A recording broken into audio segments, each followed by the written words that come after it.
Hello viewers, welcome to my another new mini blog. আৰু আমি সকলো এটা নতুন জায়গা চাবলৈ বিচাৰো নহয়নে তো ময়ো তাৰ ব্যতিক্ৰম নহয় সেই বুলি মনতে ভাবি এটা নতুন জায়গালৈ ওলালো আৰু এই জায়গাটো আছে একদম গছ-গছনিৰে ভৰপুৰ প্ৰাকৃতিক পৰিৱেশৰ মাজতে অৱস্থিত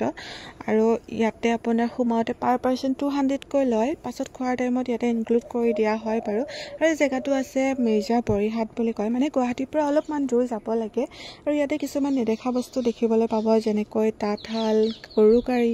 পুজি এইবিলাকতো আজিকালি দেখিবলৈ নাপায় তো এনেকুৱা ধৰণৰ কিছুমান বস্তু দেখিবলৈ পাব আৰু জায়গাটো ইমানেই ডাঙৰ এৰিয়াটো তো মই ভিডিঅ'ৰ দ্বাৰা দেখুৱাটো ইমানো সম্ভৱ নহয় তো ভাবিলোঁ অলপমান আপোনালোকক দেখাই দিওঁ আৰু ইয়াতে কিছুমান থলুৱা আহাৰ খাবলৈ পাব তো ইয়াতে একদম শান্তিময় এটা পৰিৱেশ বতাহ মাৰি থাকে গছ-গছনি নকটাকৈ ৰেষ্টুৰেণ্ট কটেজ এইবিলাক বনোৱা আছে তো